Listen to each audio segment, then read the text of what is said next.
Este é o trunfo da grande guilda. Não é de admirar que eles estivessem tão confiantes. Kane esperava que o anel do rei Arthur fosse usado na masmorra, mas não sabia que Elis também tinha o item de Merlin. O item de Merlin é um item lendário, algo parecido com o símbolo de Paula, que liderou os Cavaleiros da Távola Redonda, mas isso não significa que tenha pertencido a ela desde o início. O fato de o item ter passado de Elis para Paula. Portanto, existe uma conexão direta entre a Guilda do Messias e a Grande Guilda. É ainda melhor se Ken tomar posse do item antes que ele passe para as mãos de Paula. O efeito disso será mais forte do que qualquer um dos ataques de Ken contra o Messias. Enquanto Loki sugeriu que Ken analisasse a força de seus oponentes, mas Ken tinha um plano diferente. Ken pensou que eles não seriam capazes de dar prioridade à Grande Guilda que possui o item de Merlin e o anel do rei Arthur, e disse a Loki que eles dariam tudo de si desde o início. Enquanto isso, Elis, usando a habilidade de ouvir toda a criação, invocando o espírito ígneo, queimou todos os orcs em seu caminho. O jogador ficou impressionado que, como esperado de uma grande guilda, com tal nível de poder de fogo, era impossível atacar imediatamente a quarta, quando de repente percebeu algo. Foi Ken quem não foi inferior em força à grande guilda. O caminho já estava bloqueado. Isso não deixou Elis muito feliz, que não esperava que Ken se saísse tão bem. Ken usou a habilidade do mensageiro do submundo, o poder do faraó. Os monstros mortos por outros foram usados como sacrifícios, e ele foi capaz de invocar um guerreiro esqueleto. O jogador não gostou de Ken alimentando seu esqueleto com os monstros que eles mataram, mas Elis disse a ele para se acalmar e verificar o placar. Com uma pontuação de 1500, a grande guilda fica em primeiro lugar, o Messias fica em segundo. Ken e Loki ainda estão em último lugar, e o jogador apenas riu deles. Elis ordenou que seus subordinados se mudassem para a próxima zona. Ken pensou que nesse ritmo, o poder de fogo deles estaria à frente deles. Porém, tal poder não significa caça rápida porque eles não possuem as armas que Ken possui. Ken teve uma ideia e disse a Loki que eles eram a única guilda capaz de usar essa estratégia. Claro que isso só foi possível porque Loki existia. Ele tentou pressionar Loki novamente, mas Loki disse que como essa estratégia era impossível sem ele, ele não faria nada. Mas então ele concordou mesmo assim, e desta vez pediu que o alimentasse após a limpeza. E então Ken decidiu que valia a pena acelerar, e apareceu um guerreiro esqueleto montado em um cavalo. Era um cavaleiro esqueleto, habilidade que Vincent deu. No mundo real, as pessoas na internet não conseguiam se acalmar por causa da recompensa que a guilda oferecia na casa dos 2 milhões de dólares pela Floresta Morta. Ovan ficou feliz que outras guildas também começaram a fazer apostas, porque ele pensou que eles seriam os únicos a vencer. Ovan perguntou qual era a pista de Ken, e o secretário Lee respondeu que 3,28. O resto ele deveria ver por si mesmo. A grande guilda revelou as características do item de Elis, que também está localizado na masmorra. Aparentemente, eles deram a ela o item de Merlin e o anel do rei Arthur. Disse Lee. Ovan ficou surpreso por ela ter usado itens com os quais passou por 5 ou 6 masmorras no andar. E então Ovan percebeu que esses dois itens têm um efeito fortalecedor, o que significa que podem perder. E o avarento Ovan imediatamente começou a gritar para que o secretário Lee cancelasse suas apostas, mas Lee disse que era tarde demais. Ovan ficou com raiva e repreendeu que a grande guilda era barata e que eles deveriam jogar de forma honesta e justa, e não depender de itens. Mas na masmorra, quando Elis olhou a pontuação, viu que Ken estava em primeiro lugar com uma pontuação de 5.704 mortes. Foi incrível a rapidez com que eles conseguiram ultrapassar todos. Elis se perguntou como eles poderiam fazer isso, pois não conseguiram encontrar nada melhor do que o item de Merlin ou o anel do rei Arthur. Elis abordou Ken e Loki e disse que os rumores eram verdadeiros e perguntou qual era o seu segredo. E Ken disse que ele teve sorte. E tudo graças a Loki e seu corpo imortal. Por mais forte que seja o poder de fogo, depois de derrotar todos os monstros de uma zona, você não tem escolha a não ser perder tempo passando para a próxima. Por outro lado, eles conseguiram se concentrar na batalha porque reuniram todos os monstros em uma área. Ken decidiu brincar um pouco com o orgulho deles e perguntou qual era exatamente o efeito do anel do rei Arthur. Parecia que seria dele depois da limpeza.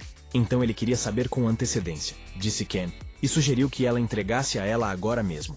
E então eles farão todo o possível para não prejudicar a grande guilda nesta masmorra. Ken continuou a pressioná-la e disse que a chance de vitória aumentaria se a pessoa mais forte empunhasse o item. Elis, após suas palavras, perguntou se ele realmente acreditava que era mais forte que ela. Ken continuou dizendo que, para fins de compensação, ele daria seus itens com prazer a um jogador mais forte que ele. Ela ficou brava e disse que por causa de uma pequena lacuna ele foi arrogante. No final, a grande guilda vai limpar esta masmorra, e saiu com estas palavras. Um jogador da Guilda Frontier olhou para esta escaramuça e ficou feliz porque, nesta situação, novas oportunidades também se abririam para eles, a Guilda Frontier. A batalha continuou, cada guilda usando suas habilidades para ficar em primeiro lugar e ser a primeira a derrotar o chefe. A grande guilda lutou ferozmente todo esse tempo, queimando e matando um monte de cadáveres, e Ellis perguntou como estava a situação em alguns lugares. O jogador conferiu o placar e ficou nervoso ao ver que o resultado não mudou, mas a diferença só aumentou. Ellis não acreditou e conferiu o placar ela mesma, e só ficou mais irritada. A diferença só aumentou, apesar do poder de vestir deles estar funcionando sem parar. E de repente o olheiro voltou para sua equipe. Ellis imediatamente o atacou com perguntas sobre Ken. Assim que recuperou o fôlego, o homem disse horrorizado que havia 50 guerreiros esqueletos ali. Além disso, os guerreiros esqueletos eram mais fortes do que qualquer jogador comum. Neste momento, Ken estava testando se poderia invocar outro esqueleto, mas no momento este era o limite de seu poder mágico. Ele decidiu que precisava economizar sua mana para poder usar outras habilidades. Ele bebeu uma poção que o ajudou a restaurar sua mana. E o pobre Locke xingou Ken quando ele correu em sua direção, e uma multidão de monstros correu atrás dele. E Ken apenas sorriu quando pensou que Locke havia aprendido o timing perfeito. Então Ken colocou sua máscara e se juntou ao Cavaleiro Esqueleto. Acho que ele entende perfeitamente que ele é legal. Começou uma verdadeira guerra entre guerreiros esqueletos e monstros, liderada por um cavaleiro esqueleto com a lança de Percival. Enquanto os guerreiros esqueletos lutavam, Ken ao mesmo tempo usou a habilidade do enviado do submundo para explodir cadáveres várias vezes. Eles concluíram o primeiro nível da masmorra, e a pontuação de Ken aumentou cada vez mais rápido. Ellis anunciou os resultados e disse que, a julgar por eles, mais rivalidades eram inúteis. E perguntou se alguém queria se opor à guilda Mokoshi, a guilda de Ken, tentando lutar primeiro contra o monstro-chefe. Todos os participantes nesta competição não se opuseram a isso. As regras são as regras, disseram. O homem não esperava que Ellis perdesse e decidiu mudar seu plano, pois não poderia simplesmente perder o anel do rei Arthur.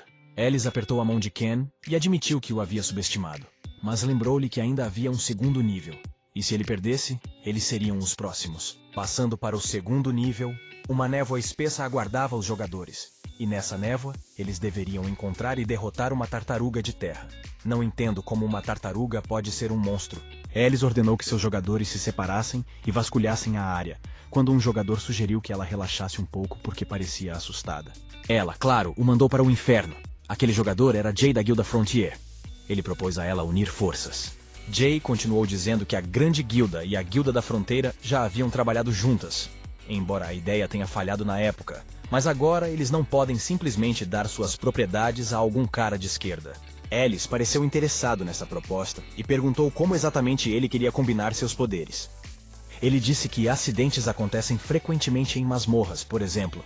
Um grupo de monstros pode atacar por trás quando você está lutando contra um monstro-chefe. Ellis começou a objetar, mas Jay disse que esta não era uma situação em que houvesse espaço para discutir sobre o que era certo e o que era errado. Se o anel do rei Arthur flutuar para longe deles, então não será apenas ela o alvo dos pogroms. Não resta muito tempo até que esse nível seja concluído, garantiu Jay. Surpreendentemente, ela apenas riu e perguntou se ele realmente achava que ela concordaria. Jay começou a ficar nervoso e disse para ela pensar sobre isso, pois ela não queria apenas dar o anel para aquele cara. E perguntou o que ela faria se ele realmente conseguisse limpar a masmorra. Ela ficou com raiva e perguntou a ele que se lutar contra o monstro-chefe fosse sua prioridade, eles teriam tentado fazer o mesmo truque pelas costas. Jay não negou e disse que, dada a situação atual, seria melhor que unissem forças.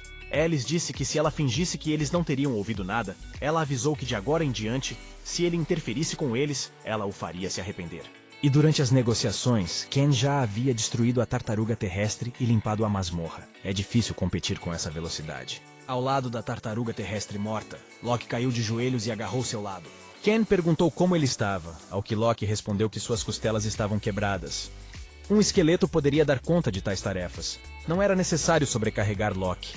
Locke começou a gritar com Ken, perguntando se ele ficaria bem se estivesse em seu lugar.